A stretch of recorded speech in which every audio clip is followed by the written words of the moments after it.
Friends, welcome to my YouTube channel Naryal English Classes. Today in this video we will learn letter writing. So let us define what is a letter. A letter is a conversation through written words. It means if two people want to communicate from a distance, then letter writing is an easy and simple means of communication. तो ये तो था letter की definition. उसके बाद letters जो है वो they are mainly of two types, formal and informal. अब फॉर्मल लेटर्स की कैटेगरी में कौन से लेटर्स रखे गए हैं? Business letters. अब बिजनेस लेटर्स वो होते हैं जिसमें आप कोई इंफॉर्मेशन लेते हैं किसी फॉर्म से, या कोई रिप्लाई सेंड करते हैं, या for the placement of an order, तो वो आपका आ जाएगा बिजनेस कैटेगरी में. उसके बाद है ऑफिशियल लेटर, जो आपके सरकारी पत्राचार होता है फॉर आस्किंग इंक्वायरीज और फॉर रजिस्टरिंग कंप्लेंट्स, तो वो आपका आएगा ऑफिशियल लेटर्स में. उसके बाद है लेटर टू द एडिटर. ये वो लेटर्स होंगे जिसमें you will express your views on an issue, तो वो आपका आ जाएगा letter to the editor category में. और लास्ट जो फॉर्मल लेटर की टाइप मैंने लिखी है लेटर ऑफ एप्लीकेशन, तो जो आप किसी जॉब के लिए एप्लीकेशन लिखते हैं वो आपका आ जाएगा लेटर ऑफ एप्लीकेशन की कैटेगरी में. देन आइए हम इन दोनों को डिफ्रेंशिएट करते हैं कि फॉर्मल और इनफॉर्मल में आखिर डिफरेंस क्या है, कि ये किस तरह अलग है आपस में. तो फॉर्मल, पहले वर्ड को जानिए. फॉर्मल का मतलब होता है जिसमें आप कोई फॉर्मेलिटी करेंगे. जैसे आप क्लासरूम के अंदर जाते हैं तो आप बोलते हैं मे आई कम इन सर, तो वो फॉर्मेलिटी होती है, क्योंकि आप वहां पर you are bond to some rules, you have to complete some cordial formalities, तो वो हो गया आपका फॉर्मल. लेकिन इनफॉर्मल में ऐसा नहीं होता है. इसमें आपका जो लेटर जिसको आप लिख रहे होते हैं they are your friends and relatives, तो वहां पर आपको फॉर्मेलिटी की जरूरत नहीं होती है. तो फॉर्मल लेटर हो गया letter to the official and editors. On the other hand, informal letters are written to friends and relatives. तो ये फॉर्मल और इनफॉर्मल का थोड़ा सा आपको इंट्रोडक्शन दे दिया. अब फॉर्मल के हम स्टेप्स देख लेते हैं लेटर राइटिंग के. तो सबसे पहला स्टेप जो आप लेटर के बिल्कुल लेफ्ट हैंड साइड में लिखेंगे. अब ये जितने भी स्टेप्स हैं आपके 8 के 8, वो सारे आपके लेफ्ट हैंड साइड में लिखे जाएंगे, क्योंकि जो लेटेस्ट पैटर्न है उसमें आप हर चीज जो है वो लेफ्ट हैंड साइड से स्टार्ट करते हैं. जो पहले जो लेटर लिखे जाते थे उसको आप राइट हैंड साइड से स्टार्ट करते थे, लेकिन यहाँ पर आपका जो लेटेस्ट पैटर्न है उसमें आप लेफ्ट हैंड साइड में लिखेंगे. तो सबसे टॉप पे आएगा आपका सेंडर्स एड्रेस. सेंडर्स एड्रेस हो गया भेजने वाले का पता. It means one who is writing a letter, तो उसका एड्रेस यहाँ पर आएगा.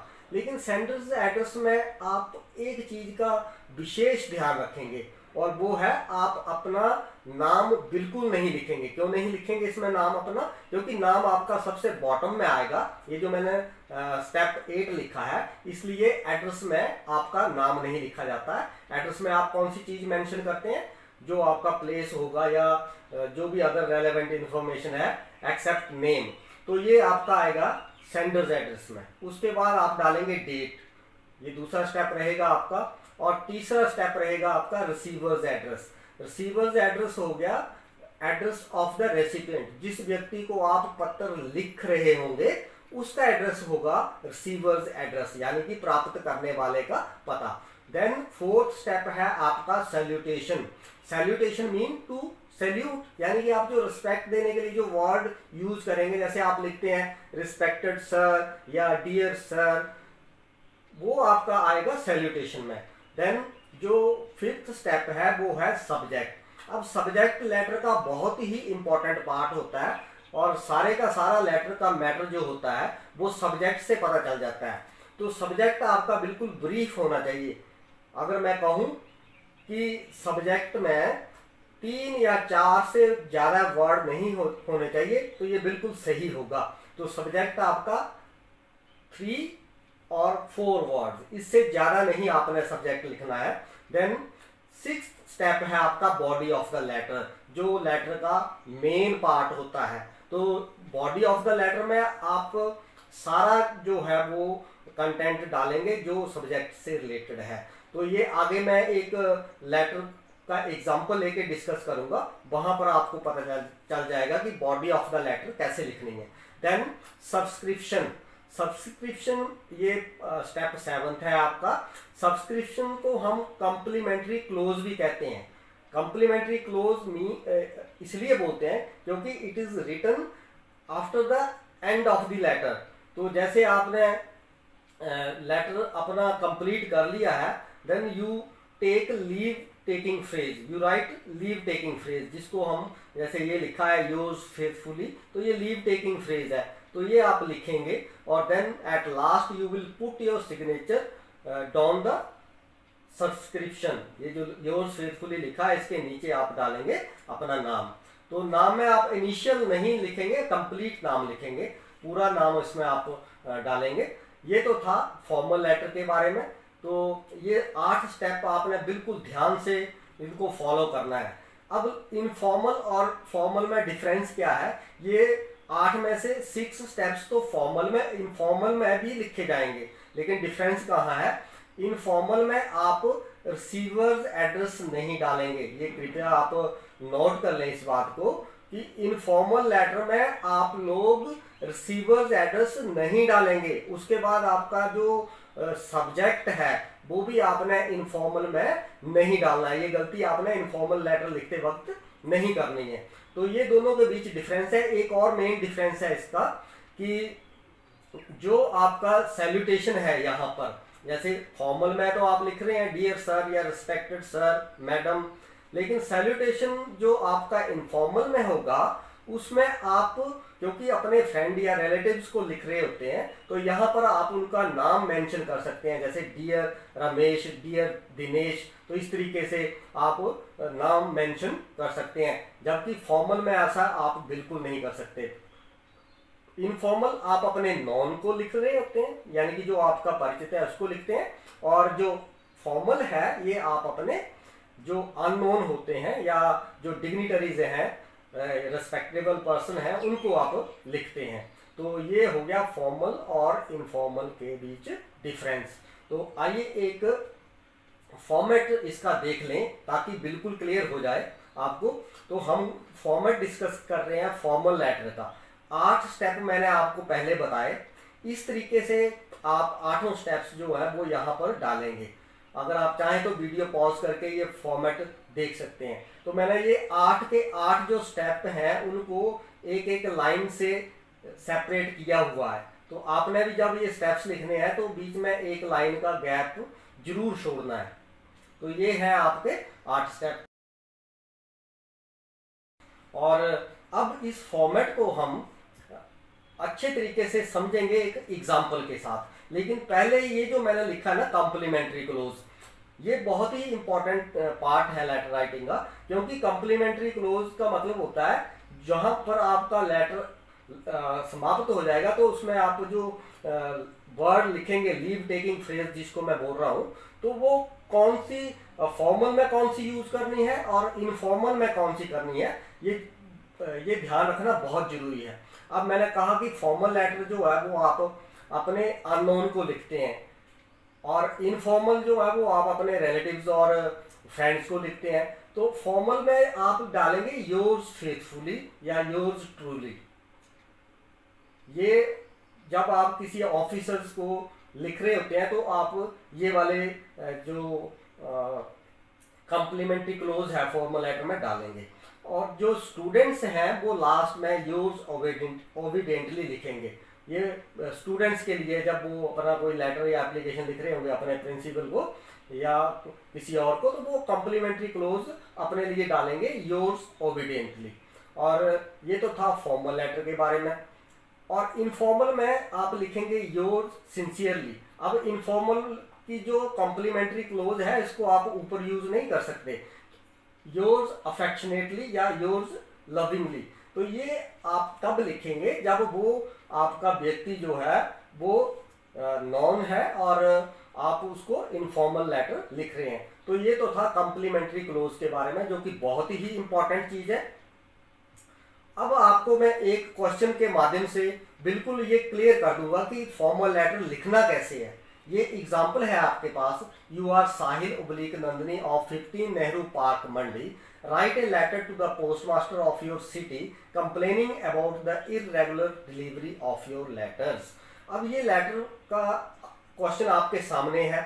अब इसमें your first job is to how to identify sender's address, receiver's address. तो इसको कैसे हम आइडेंटिफाई करेंगे, सब्जेक्ट कैसे डालेंगे, तो ये सारी चीज़ें जो है वो क्वेश्चन में साफ मेंशन कर रखी होती हैं, लेकिन स्टूडेंट्स जो इसमें कई बार गलती कर देते हैं। तो मैं यहाँ पर आपका सारे डाउट्स बिल्कुल क्लियर कर दूंगा। तो ये आपका पहला स्टेप आएगा कि सेंडर्स एड्रेस। अब ये इसकी बात करें क्वेश्चन में, तो सेंडर्स कौन है? सेंडर्स है साहिल और नंदिनी, यानी कि लड़के साहिल हैं और लड़कियां नंदिनी लिखेंगी। लेकिन मैंने आपको बताया कि सेंडर एड्रेस में आप नाम नहीं डालेंगे, क्योंकि नाम आपका बॉटम में आएगा। तो फिर ये आपका एड्रेस बना 15 नेहरू पार्क मंडी, ये आपका सेंडर्स एड्रेस है। तो ये आपका पहला स्टेप हो गया, सेंडर्स एड्रेस 15 नेहरू पार्क मंडी। अब इसको आपने एक ही लाइन में नहीं लिख देना है, मिनिमम आपने 2 लाइन तो यूज करनी है ना एड्रेस के लिए। तो ऐसे आप लिखेंगे जैसे मैंने आपको बताया है। और जो नया पैटर्न है लेटर राइटिंग का, उसमें कहीं भी आप कॉमा यूज नहीं करेंगे। जैसे क्वेश्चन में कॉमा यूज किया हमने 15 कॉमा नेहरू पार्क कॉमा मंडी, लेकिन आप जब लेटर लिखेंगे तो आप कॉमा बिल्कुल यूज नहीं करेंगे। इसी तरह जब आप डेट डालेंगे, जो सेकंड स्टेप है, वहां भी आप कॉमा का यूज नहीं करेंगे, फुल स्टॉप का यूज नहीं करेंगे। देन आपका अगला है रिसीवर्स एड्रेस, किसको लिखना है। तो आप क्वेश्चन देखिए, आप receiver's address, write a letter to the post master, यानी कि किसको लिखना है हमने लेटर? पोस्ट मास्टर को। तो रिसीवर्स एड्रेस क्या हो गया? Post master. और कहाँ का है, जगह का क्या नाम डालेंगे? योर सिटी लिखा है, तो आप कहाँ के हैं? मंडी के, तो मंडी डालेंगे। तो इस तरह से आपका जो रिसीवर्स एड्रेस है वो हो जाता है द पोस्ट मास्टर मंडी। अब एक बात का यहाँ भी आपने नोट करना है कि पहले हम लिखा करते थे टू द पोस्ट मास्टर। अब जो लेटेस्ट ट्रेंड है उसमें हम टू वर्ड नहीं डालेंगे। ये आप बिल्कुल नोट कर लें इस चीज को कि आपने लेटर लिखते वक्त टू नहीं लिखना है, चाहे टू द प्रिंसिपल या टू द पोस्ट मास्टर या टू द डेप्टी कमिश्नर। तो टू अब आप बिल्कुल लिखना बंद कर देंगे। ये आप अपने दिमाग में चीज बिठा लें, क्योंकि टू लिखेंगे तो इट मीन्स अभी भी आप पुराने टाइम की बातें कर रहे हैं। तो लेटेस्ट ट्रेंड को आपने फॉलो करना है। देन अगला जो स्टेप है आपका वो होता है सब्जेक्ट। अब सब्जेक्ट क्या लिखेंगे? सब्जेक्ट वो ये जो आपकी प्रॉब्लम है। अब देखो यहाँ पर प्रॉब्लम क्या है, about the irregular delivery of your letters, यानी कि आपकी प्रॉब्लम है कि आपको लेटर्स सही तरीके से डिलीवर नहीं किए जा रहे हैं। तो ये आपकी हो गई प्रॉब्लम। तो यही आपका सब्जेक्ट है। अब मैंने सब्जेक्ट के लिए आपको बोला था कि आपने उसको 3 या 4 वर्ड्स में लिखना है। तो यहां पर आप लिख सकते हैं इरेगुलर डिलीवरी ऑफ लेटर्स। तो ये आपका बन गया subject, irregular delivery of letters. फिर अगला स्टेप है आपका सर, यानी कि सैल्यूटेशन जो आप करेंगे। तो सर, उसके बाद अगला स्टेप रहेगा आपका जो बॉडी ऑफ द लेटर है। अब बॉडी ऑफ द लेटर कैसे लिखेंगे आप? सबसे पहले जो आपने सब्जेक्ट लिखा है उसको इंट्रोड्यूस करेंगे पहले सेंटेंस में। अगर बॉडी ऑफ द लेटर की मैं बात करूं तो आपको ये कैसे लिखना है कि पहले आप इंट्रोडक्शन, फिर बीच अगला स्टेप आपका मिडल में आएगा जो आपकी प्रॉब्लम है और उस प्रॉब्लम से आप कैसे अफेक्ट हो रहे हैं, how that problem affects you, कि आपको उससे क्या नुकसान हो रहा है, वो आपका मिडल में आ जाएगा। और लास्ट में आप सोल्यूशन डालेंगे और जो आप रिक्वेस्ट करेंगे कि इस प्रॉब्लम को इमीडिएटली रिजॉल्व किया जाए वो लास्ट में लिखेंगे। तो इस तरीके से आपका बॉडी ऑफ द लेटर बन जाती है। जैसे इस सब्जेक्ट की बात करें तो हमारा सब्जेक्ट क्या था? Irregular delivery of letters. तो आप सीधा लिखेंगे I want to draw your kind attention towards.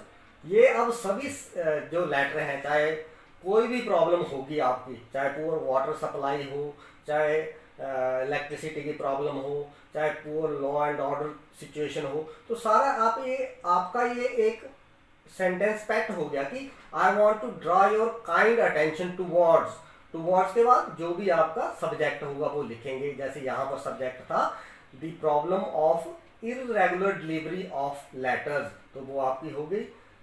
Subject को आपने इंट्रोड्यूस कर दिया, तो इस तरीके से हर प्रॉब्लम को इसी तरह आप इंट्रोड्यूस करेंगे। उसके बाद उस प्रॉब्लम को थोड़ा डिटेल में बता देंगे। जैसे इसमें हम बात करें तो आप पोस्टमैन की कंप्लेंट कर रहे हैं, तो आप लिखेंगे, उसका नाम लिखेंगे, Ramlal the postman of our area is very irregular. उसकी जो प्रॉब्लम बताओ ना, जो वो गलत कर रहा है, क्योंकि जब आप किसी की कंप्लेंट कर रहे हैं तो इट मीन्स आप उसके बारे में नेगेटिव लिखेंगे, पॉजिटिव तो लिखेंगे नहीं। तो जो भी चीज़ें हैं वो गलत कर रहा है उन सभी को डालिए। जैसे he doesn't deliver the letter properly, और इस तरीके से आप उसको मेंशन कर सकते हैं। On the outer wall of my house I had put up a letter box, it bears my name and address. तो इस तरीके से वो सारी चीज़ें आप उसमें लेटर के बॉडी जो है उसमें मिडिल में मेंशन कर दो। उसके बाद आप, मैंने बताया कि वो प्रॉब्लम आपको अफेक्ट कैसे कर रही है। तो मैनी इंपॉर्टेंट लेटर्स आर दस लॉस्ट, तो इस तरीके से आपको इंपॉर्टेंट लेटर जो है वो आपको नहीं मिल रहे हैं, गुम हो जा रहे हैं। तो इस तरीके से वो आपका प्रॉब्लम जो है वो बिल्कुल क्लियर हो जाएगी। और लास्ट में आप लिखेंगे kindly look into the matter and take suitable action. अब कोई भी प्रॉब्लम है, जैसे मैंने पहले बात की, चाहे पोस्टमैन की कंप्लेंट है, चाहे आपकी लॉ एंड ऑर्डर सिचुएशन खराब है, या नॉइस पोल्यूशन है, तो हर लेटर के लिए आप यही सेंटेंस एक लास्ट में डाल सकते हैं कि kindly look into the matter and take suitable action. इसका मतलब ये हुआ कि कृपया इस मैटर को देखें, ये जो प्रॉब्लम है उसको देखें और उचित एक्शन यानी कि कार्रवाई करें। तो इस तरीके से आपका लेटर जो है वो बिल्कुल कंप्लीट हो जाएगा। तो इसके बाद बॉडी ऑफ द लेटर के बाद अगला स्टेप होगा आपका कॉम्प्लीमेंट्री क्लोज। तो इसमें आप क्या डालेंगे, क्योंकि ये ऑफिशियल लेटर है, ये कौन सा लेटर किस कैटेगरी में आ रहा है, ऑफिशियल लेटर, फॉर्मल लेटर की ऑफिशियल कैटेगरी में आ रहा है। तो इसमें आप डालेंगे योर्स फेथफुली, और अगर लड़का है तो वो नीचे साहिल लिखेगा, अगर लड़की है तो वो नीचे नंदिनी लिखेगी, जिसको आप 8th स्टेप बोल रहे हैं, सिग्नेचर या नेम। तो ये तो था लेटर राइटिंग के बारे में। I hope you will like this video, so keep watching and sharing and subscribe to my YouTube channel